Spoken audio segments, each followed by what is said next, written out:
Hello and welcome to Prescribe Orally. It's your host Shatner, Chris. and today we're going to be discussing about rheumatoid arthritis.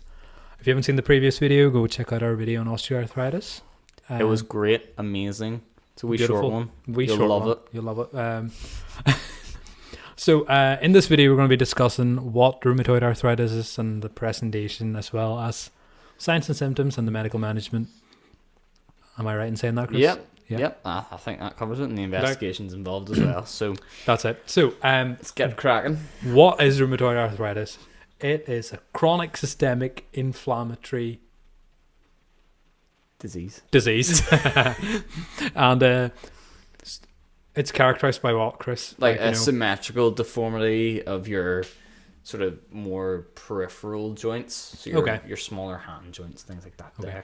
So it is symmetrical. Like that's the key feature. That's a key feature of differentiating rheumatoid arthritis. Between the osteoarthritis. Yeah. Okay. And just on a keynote, HLA DR4/DR1 linked. Yeah. So it's associated. RA is associated with increased severity. So HLA, DR4, and DR1 is like the genes, if I'm right. I think so. Probably should consult Google, but I'm gonna say it's the genes associated with this scenario. I'm looking it up. Oh, you're looking it up? Yeah. Pretty surely. Serotype. It's a unique serotype. Yeah, so it is genetics. Yeah. It's genetic marker, HLA-DR4. Yeah, genetic marker. And that's associated with a greater severity. Look at you go. The old noggin did you get there? Done right there, boy. Done right.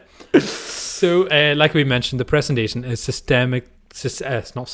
symmetrical. Yeah. And what symmetrical, swollen, painful, and stiff small joints of the hands and feet, which actually is worse in the morning. And upon moving around and going about your day, it improves. So people will wake up and they'll be like, it's pretty stiff, swollen, and then they'll get through the day and it'll get a wee bit easier for them. Again, in stark contrast to what osteoarthritis is, where they wake up in the morning, they feel a wee bit all right, and then as the day goes on and they use those joints more, they get worse. Yeah. So another way of discerning between the two types there. Morning. RA. Yeah, is right. Morning has an R in it, therefore RA. RA, yeah. Boom. Evening has... No, we'll stop there. Yeah, we will stop there. So, you also have your other sort of common presentations as well. So, you can have a sudden onset widespread arthritis. So this is another type of a presentation of rheumatoid arthritis. Okay. Where it can be sudden onset and widespread, and they can also occur in one joint or multiple joints, mono or polyarthritis. And persistent monoarthritis will typically be in the knee, shoulder, or hip joints. Okay. So that's your normal. Yeah, well, that would be in your rheumatoid arthritis. That would be a more or less common presentation. However, in osteoarthritis, it is the normal.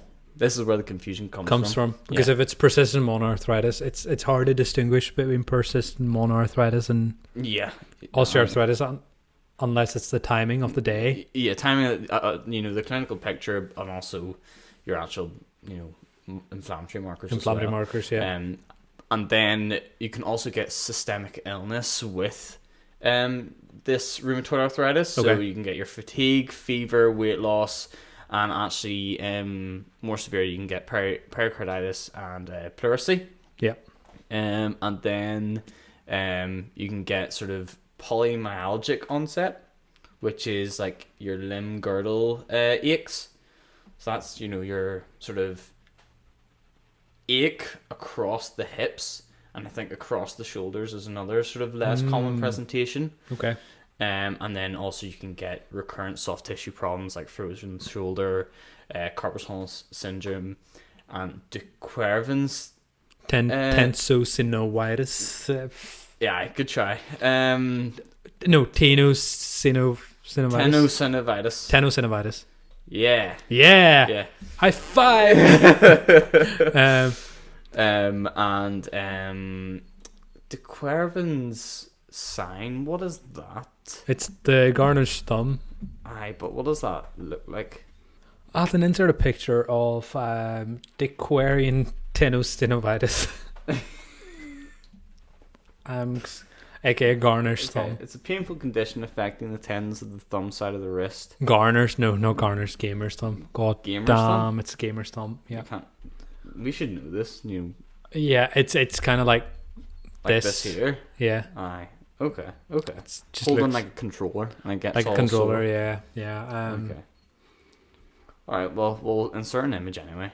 Yeah. I completely took a mind blank there on what that was, even though I've like seen it mentioned all the time. But sure. Anyway. And he used Finkelstein's test. Finkelstein's test. So that's a way of figuring out if there is de Quervain's tenosynovitis, which is ulnar movement with a closed fist. So doing this can make the thumb go all weird. Anyway, Mr. Finkel. Mr. Finkel. So yes, signs. Early signs involve inflammation and like practically no joint damage. Yeah. Which would be like your joints are like swollen. Yeah. Like say your MCP, PIP, wrist or MTP joints. And it's often symmetrical. Yeah, like the common sign of RA. Yeah. And then when you get to your later signs, this is where joint damage is starting to occur and you'll start to get your deformity. So ulnar deviation. So that's when they hold their hands up, all their fingers kind of go off to the side towards the ulna. Yeah. There's also a dorsal wrist subluxation. What's that? So subluxing means that it's kind of like moved. Riding down. the wave? Yeah, it's like kind of, they'll hold their arm straight, and with their arm should be straight, but it'll be like disjointed in a way. We'll get a picture up. I don't want to have to like. Yeah. I can't explain it. Get a picture about them. And then you can also get your swan neck deformity of your fingers, where your fingers kind of bent like this, like a swan neck, like a swan. And then you can also get your Z deformity of the thumb, where your thumb is stuck in a Z shape. It's like that, is it? So that's kind of like the gamer's thumb. It's kind of like your thumb is stuck in that sort of way, but it's like way more exaggerated when you see it on the photos. Yeah. And then we've already mentioned some of the extra articular presentations. Like we mentioned the carpal tunnel syndrome and the shoulder frozen shoulder, and your fatigue, fever, pericarditis. Felties as well. Yeah, Felties syndrome. Which is pretty much rheumatoid arthritis plus splenomegaly plus neutropenia. Nice. Felties. I call it the Felties triad. Aye. You call it that? Yeah. You're so creative, man. Thank you, bro. RA, splenomegaly, and neutropenia. And then also with your this sort of inflammatory, rheumatoid condition, you can get all your inflammatory eye problems. So scleritis, your keratoconjunctivitis, Zika, so dry eyes.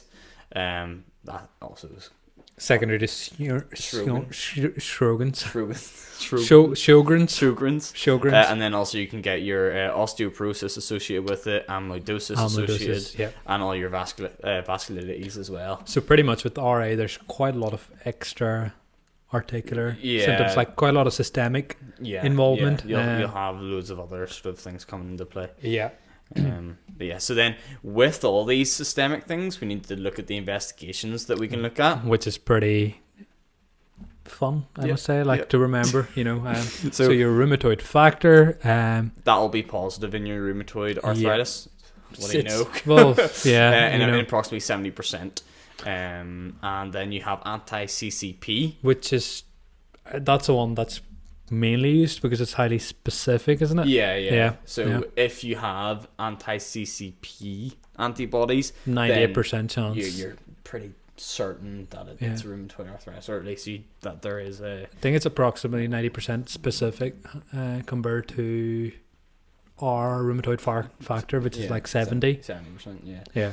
And then you'd also have your raised ESR and CRP, so your raised inflammatory markers there. Where is CRP raised in osteoarthritis, or is it? Yeah, raised in osteoarthritis, CRP. As well. So just keeping that out there. Can be, not always.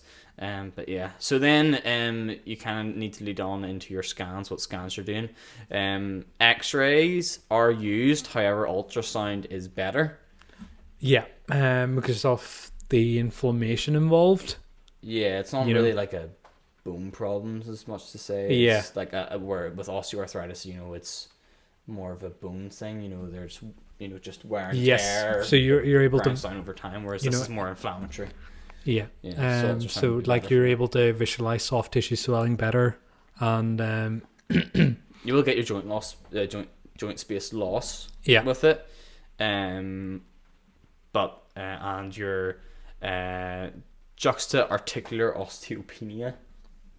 God damn. That's a big one. So that is loss of bone basically within the joint. Aye, but I think basically I feel like that means that it's not the bone isn't going to be as I think bright. You might have nailed it anyway. Is it osteopenia? Yeah, osteopenia.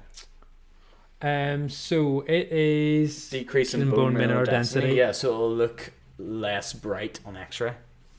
Boom! I was right. Wow. I don't know if I was right. I know. I called you a bluff a wee bit there. Well, sure. So later on in later stages, you might be able to see the subluxation or the complete carpal destruction. This leads on to what we've already mentioned about carpal tunnel syndrome and like that, the signs. Yeah, all those signs of like motor deviation and all that stuff. You don't really get those signs nowadays though, because typically it's picked up. Yeah, typically quite it's picked early, up early enough where you won't get to that late stage. Because I've seen a couple of ulnar deviations, but I haven't seen any other signs and wards before. Yeah, I think I've seen a swan net deformity once, but like that was with a dementia patient. So there's other things going on there. Yeah. They're maybe not able to spot it themselves at that stage, so it's a wee bit more difficult to treat. Yeah. But yeah, then there is a presence of pannus. I think that's one of the things we missed. Okay. Which is like a layer of vascular fibrous tissue, which extends over the joint surface, and you can visualize that in USS, I think. Okay. I didn't know not really that. Sure. I didn't know that. Maybe research a wee bit more into that, which is it's pretty interesting. And as usual, management. So the disease activity is measured using the DAS-28 score. That's important to remember. That is important to remember for questions. questions. DAS-28 is how you sort of discern the severity of. What does DAS-28 stand for? Is it disease activity severity? I think. Did I nail it? 28 meaning. See if you've got this, fair play to you. Oh, disease activity score. Yo. Oh, class. Oh, damn. Fair play. So disease activity score 28, and the main aim is to reduce the score to less than 3. So I think anything more than 3 is. Yeah. It's so the disease is active. First line treatment, NSAIDs, pretty much. If you've got a mild form of rheumatoid arthritis, you treat the symptoms. Doesn't deal with the actual disease itself, but if you're given NSAIDs as well, make sure you're given a PPI so don't get your stomach upset. Yeah. And your like we mentioned before, PPI is important when you're prescribing NSAIDs. I think that was in the osteoarthritis. Yeah, as well. Yeah. So, second line, which is your DMARDs, so such as your methotrexate, which is the one that's most commonly used. Yeah. And you also have your leflunomide, which inhibits a lot of stuff. I thought you were going to try and pronounce right. Inhibits dihydrogenase, which is needed for DNA. What do you know? And then your sulfasalazine, your 5-ASA, which is also used in your irritable bowel diseases. and it's thought to work by inhibiting NF. Is that necrotizing factor or something like that? Necrotizing factor. I don't know. NF, whatever. We don't need to know that. And also your third line, once you've gone through the first, second, what's left? Third line, which is your anti-TNF. Yeah, your biologics. Tumor necrosis factor, which is like anti-tumor. Yeah, that's your biologics. Yeah, Chris so mentioned. your infliximab, your Humira, and anakinra, which I haven't heard of before actually. That anakinra is actually an anti-interleukin 1 okay. Inhibitor. I haven't actually seen. I've heard of Humira and infliximab. I think Humira has been used in Anxpon as well.